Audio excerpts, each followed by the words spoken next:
Have you ever noticed how some people look at you when you finally win? It is not a look of anger, nor is it a sudden outburst of hostility. It is something far more quiet, far more toxic. It is a slow, cold curiosity. Friedrich Nietzsche, the philosopher who dared to peer into the darkest corners of human psychology, understood this better than anyone. He warned us about a silent poison he called ressentiment, the bitter resentment of the weak who cannot bear to see others rise. When people envy you, they rarely attack you openly. Instead, they mask their bitterness behind a veil of polite curiosity. They ask questions. But these are not questions meant to understand you. They are psychological traps designed to pull you back down into the crowd. If you have recently stepped into your power, achieved a dream, or simply begun to shine, you must learn to recognize the 5 questions the envious will always ask you. And more importantly, how to protect your spirit from their subtle gravity. The moment you achieve something extraordinary, the first question they will ask you is some variation of, "How did you get so lucky?" or "What is your secret shortcut?" On the surface, it sounds like admiration, as if they are eager to learn from your success. But listen closely to the underlying tone.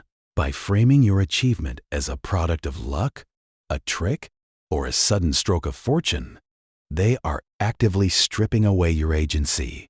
Nietzsche believed that the envious cannot accept that greatness is the result of long, agonizing, and disciplined labor, because if they admitted that your success came from your sheer will and sacrifice, they would have to confront their own lack of effort. So, they reduce your mountain climb to a mere elevator ride.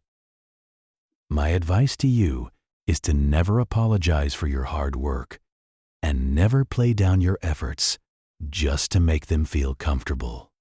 When they ask how you did it, do not feed their desire for a magical formula.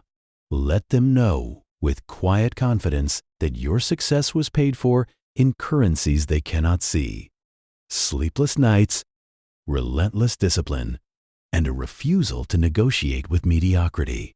Once they realize they cannot dismiss your hard work, they will shift their strategy to a more intimate, psychological angle. They will look at you with a counterfeit expression of concern and ask, "But are you actually happy now?" This is perhaps the most insidious question of all, because it masquerades as deep, caring empathy. They want to find a crack in your armor.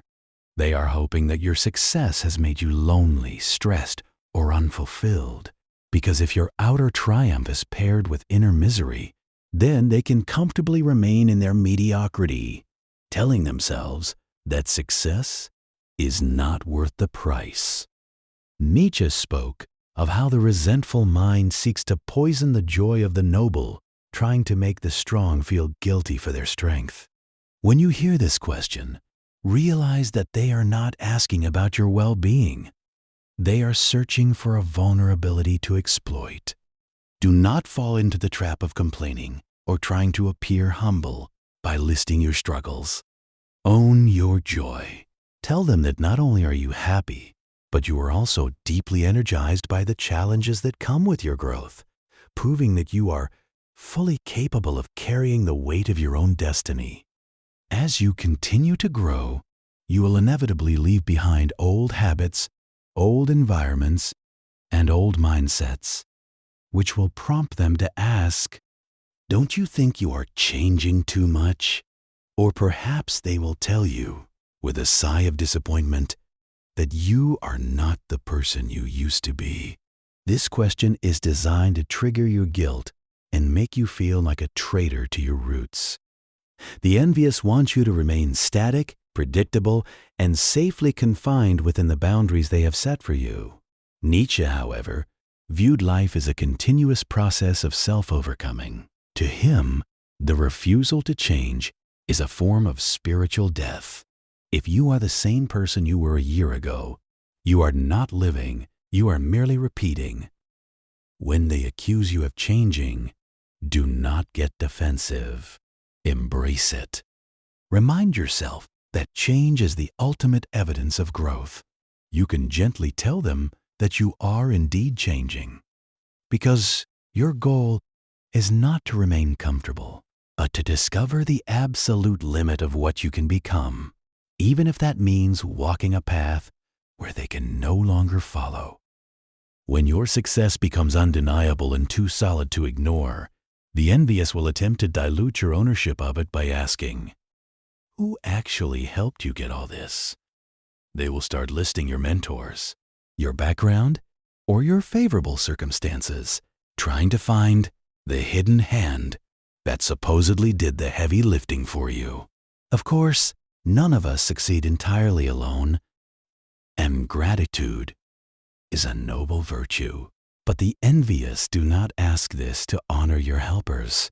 They ask it to suggest that you are merely a puppet, a lucky beneficiary of someone else's genius or privilege. They want to divide your achievement so that there is nothing uniquely yours left to celebrate. Nietzsche warned us to guard our individuality fiercely. When they try to attribute your victories to everyone but you, do not let them erase your signature from your own life's work. Acknowledge your support system, but stand firm in the knowledge that while others may have shown you the door, it was your feet that walked through it, and your hands that built the temple of your current life.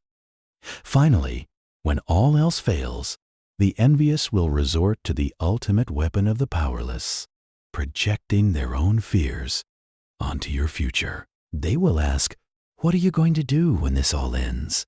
Or they will warn you about how quickly things can change, asking how you will cope if you lose everything tomorrow. This is not practical wisdom. It is a psychological curse wrapped in the blanket of realism. They want to inject anxiety into your present moment, poisoning your peace of mind and making you hesitate. They are desperately waiting for your downfall so they can finally say, "I told you so." Nietzsche urged us to love our fate, Amor, Fati, and to live with a boldness that does not shrink before the uncertainty of tomorrow. Do not let their fear-mongering dim your current light. The best way to answer this question is to show them that your strength does not depend on external circumstances.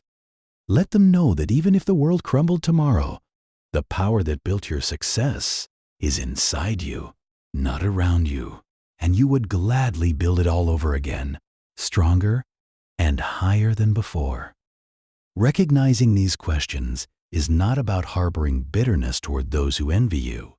It is about protecting the sacred fire of your own potential. Envy is a tragic emotion, a confession of one's own perceived inadequacy, and those who carry it are already suffering their own punishment.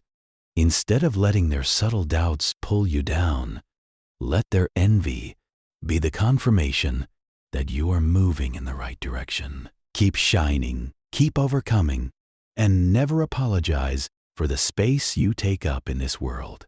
If you found a spark of truth in these words today, take a quick moment to join our community by subscribing to MindGlow, where we continue to explore the depths of human nature and light the path to your highest self. Until next time, keep your fire burning and never let the shadows dim your glow.